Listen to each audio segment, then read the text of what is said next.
Good morning everyone and welcome to Suburban Stone Age.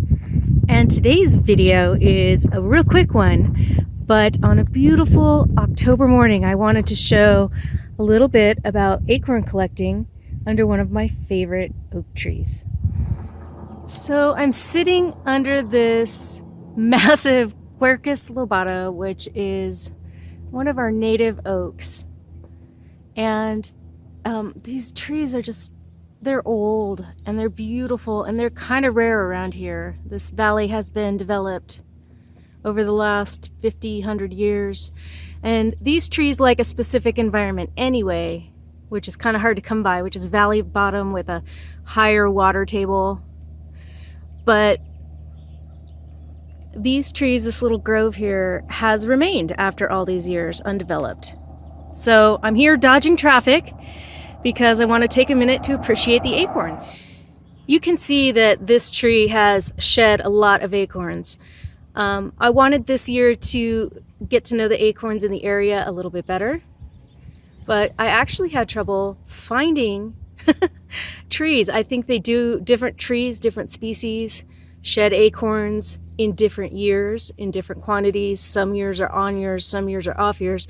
And this was one of the few trees that I could find that actually did have acorns this year. So what I'm gonna do is practice with my little seed beater basket. I made this basket out of willow, and I gathered this willow out of a drainage ditch, just right by my house, and wove it, and it's about 10 years old and it's held up really well, and I haven't really had a chance to go out and use it. So today I'm going to use it to gather acorns and sift the dirt from the acorns, and then I will put them into my little burden basket.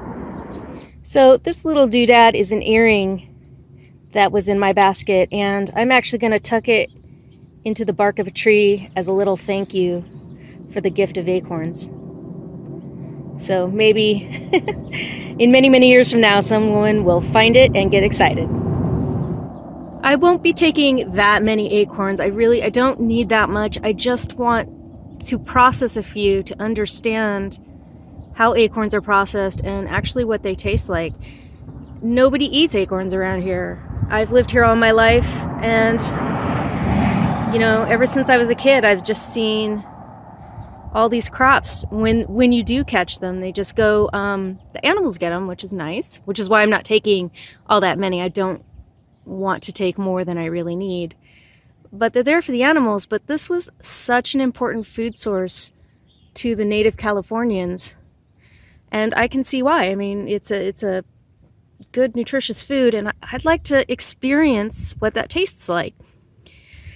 So a lot of these trees are on private property. I'm actually not on private property. I try to respect private property as much as possible. I'm on the shoulder of a road in the shelter of my parked car so I don't get run over by traffic. But yeah, so this is public land, but I'm just going to collect a modest amount and take them home.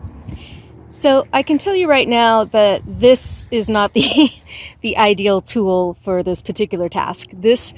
This here was a seed beater that I made, and I taught myself how to make it based on pictures from museums. So this is really good. So sorry for all the traffic. This is a very popular biking and Sunday drive road on the weekends. So this is great for beating the bushes to collect seeds and knock them off, into a basket. It's not going to be great for sifting. It's small, it isn't concave, but you know what? I made it and haven't used it that much in the last 10 years, so I figured we're going to give it a try. And I'm going to take, some dirt and some acorns.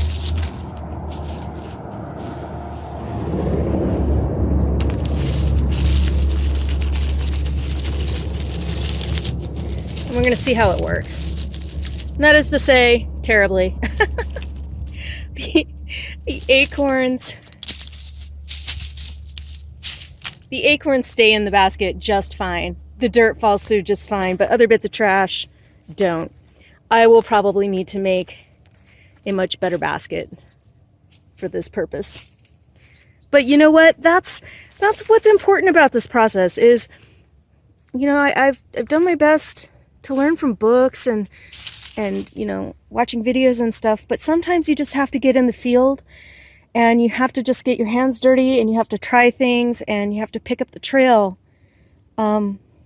where the you know, old ones left off and try to just get to know these old ways again and see how they work so that the chain can continue, the knowledge can continue. You can see this guy here is has a worm hole in it.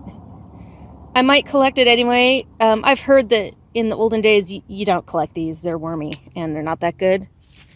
But since I'm not collecting that many and I want to see, maybe I can, these are big acorns. I want to see what the wormy ones look like. So if it's not too far gone, I'll probably take it and see what it's like. Maybe I can salvage some of the nut since it's so big. Another thing about this species of oak is, you know, from what I've read, it's not the most ideal species. You know, everybody had their own personal preference for the type of acorns that they preferred in their area. And this is just based on all I've read. I haven't really gotten a chance to get to know anybody or be mentored by anybody. And so my solution is to just start somewhere and give it a try and just get to know these trees over the years and develop my own sort of preferences.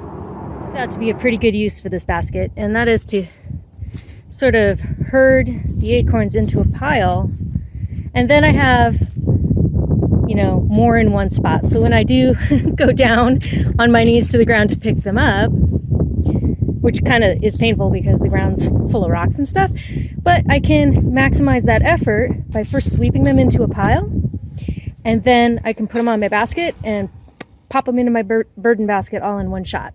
So that's a good labor-saving sort of shortcut that's developed. All right, so this small amount is all that I need. I don't need to collect anymore. Plus, I feel a little out of place here on the side of the road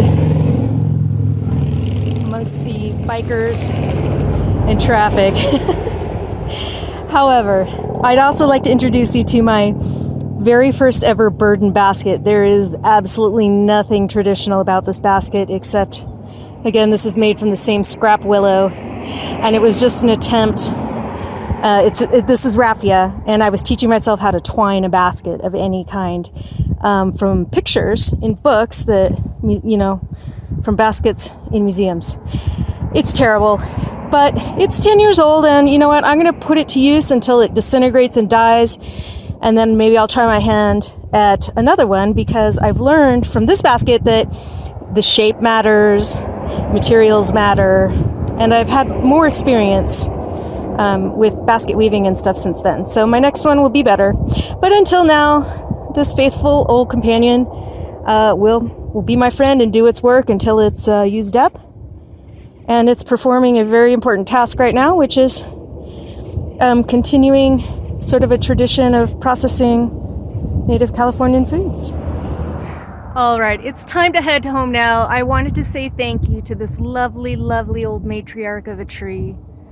This tree's probably been here hundreds of years. I don't know, this tree is so old.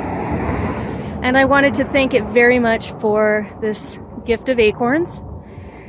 And, you know, for this video, our next steps are to follow the processes in a book called It Will Live Forever. I'll put a link to it below. We've gathered the acorns in the right time of year, and that's in mid to late October here in Southern California. And we're gonna go ahead and take the next step, which is drying and processing. So if you're curious about this process, give me a thumbs up, hit that like button, subscribe if you'd like more adventures in, you know, getting to know your environment and the old ways of finding food. And leave a comment if you have any questions. And I'm happy to talk about it. All right, guys, we'll talk to you very soon. Take care. Bye-bye.